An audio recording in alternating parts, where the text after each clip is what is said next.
शाही शहर पटियाला से गोल्ड की स्मगलिंग करने वाले गिरोह का भंडाफोड़। P7 न्यूज पर देखिए कैसे होती थी विदेशों से सोने की तस्करी। तस्करों से पकड़ा गया करोड़ों का सोना। पटियाला शहर का ये वही घर है जो टिवाना चौक पर मौजूद है और जिसमें एक गोल्ड स्मगलिंग का केस सामने आया है। पटियाला शहर के त्रिपुरी टाउन में इस वक्त हम हैं और ये दूसरा ठिकाना है उन स्मगलरों का। यादविंदर छोटा लड़का जी, हाँ जी, ਤੁਹਾਨੂੰ पता हो गोल्ड स्मगलिंग के केस में छुपाया गया? हाँ जी, जी हाँ, ये खबर बहुत ही चौंकाने वाली है, लेकिन P7 न्यूज़ पहले भी आपको बता चुका है कि शाही शहर पटियाला के अंदर गोल्ड स्मगलरों की भरमार है। कुछ भी हम आपको बताएं उससे पहले आप देखिए कि आखिरकार ये कितना सोना पकड़ा गया है। दिल्ली बॉर्डर पर ये ट्रक पकड़े गए थे। इस ट्रक की डीजल टंकी के अंदर लाखों नहीं लेकिन करोड़ों रुपए का सोना छुपा हुआ था। दिल्ली पुलिस और DRI की टीम ने छापेमारी की तो साफ तौर पर पता लगा कि इस ट्रक को चलाने वाले और इस ट्रक में बंद 5 लोग इस गिरोह का हिस्सा हैं। दरअसल ये पूरा का पूरा गिरोह पटियाला के अंदर गुमनाम तरीके से रह रहा था। हम आपको तफसील से उन सभी स्मगलरों के बारे में बताएंगे जो पटियाला शहर के अंदर रहकर लाखों नहीं लेकिन करोड़ों का सोना स्मगल कर रहे थे। पटियाला शहर का ये वही घर है जो टिवाना चौक पर मौजूद है और जिसमें एक गोल्ड स्मगलिंग का केस सामने आया है। ये बात आप सुनकर आप चौंक जाएंगे। दरअसल दिल्ली बॉर्डर पर 400 के करीब जो गोल्ड की जो प्लेट्स हैं, बार्स हैं, वो पकड़ी गई थी। वहाँ पर यादविंदर नाम का जो व्यक्ति पकड़ा गया था वो यहीं का रहने वाला है। यही उसका ऊपर जो है वो घर है, वो ऊपर रहता था, नीचे उसके पिता रहते थे जो वेल्डिंग का काम करते हैं।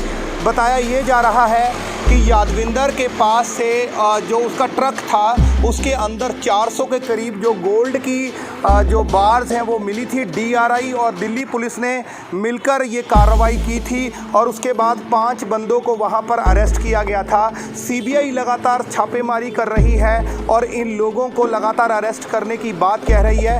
यादविंदर के साथ और भी बहुत सारे पटियाला के ही रहने वाले ऐसे लोग हैं जो गोल्ड स्मगलिंग के धंधे में लिप्त थे।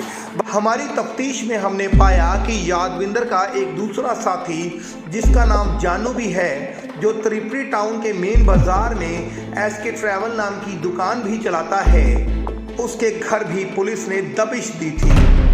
पटियाला शहर के त्रिपुरी टाउन में इस वक्त हम हैं और ये दूसरा ठिकाना है उन स्मगलरों का। दरअसल बताया ये जा रहा है कि अनिल नाम का जो व्यक्ति था वो जो है जो दूसरा व्यक्ति जिस पर शक जताया गया था कि वो गोल्ड स्मगलिंग के केस में जो है वो लिप्त है, जिसके बाद CBI, DRI और दिल्ली पुलिस की टीम ने यहाँ पर ज्वाइंट ऑपरेशन भी किया था, यहाँ पर आए भी थे और यहाँ पर प्रेशर भी हुआ। और बताया ये जा रहा था कि इनके जो घर वाले हैं उनको पेश होने के लिए कहा गया। उसके बाद ये बताया जा रहा है कि शायद जो है ये अनिल कुमार जो है वो पेश हो गया।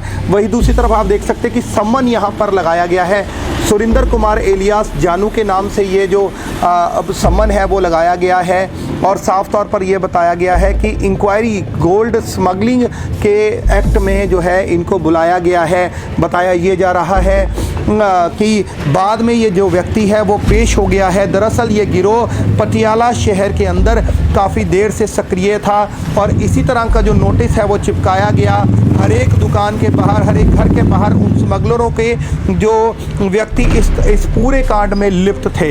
इसके साथ साथ पटियाला शहर के और भी बहुत सारे लोग इस गिरोह का हिस्सा हैं, जिसका भंडाफोड़ हम एक एक कर करेंगे। ये लोग किस तरह से शामिल थे ये भी हम आपको बताते चले। दरअसल ये गिरोह म्यांमार के रास्ते भी लगातार गोल्ड स्मगलिंग कर रहा था और ये जो ट्रक था वो भारत म्यांमार बॉर्डर को क्रॉस करके ही पहुंचा था, जिसके बाद दिल्ली पुलिस को भनक लग गई और ये व्यक्ति गिरफ्तार किए गए हैं। बताया ये भी जा रहा है कि ये पटियाला के बहुत सारे लोगों को अपना शिकार बना रहे हैं जो अपने प्राइवेट पार्ट में गोल्ड पाउडर या फिर लिक्विड फॉर्म में डाल कर लाते हैं बताया तो ये भी जा रहा है कि ये गिरोह बहुत बड़ा है, जिसमें कुछ एयर होस्टेस और साथ ही साथ कस्टम अधिकारी भी मिले हुए थे। और साफ तौर पर यह बताया गया है कि जो 400 के करीब जो गोल्ड बार पकड़ी गई थी, उनकी वैल्यू जो है, वो कीमत जो है वो करोड़ों में आंकी जा रही है। Jitendra Stephen, P7 news, Patiala.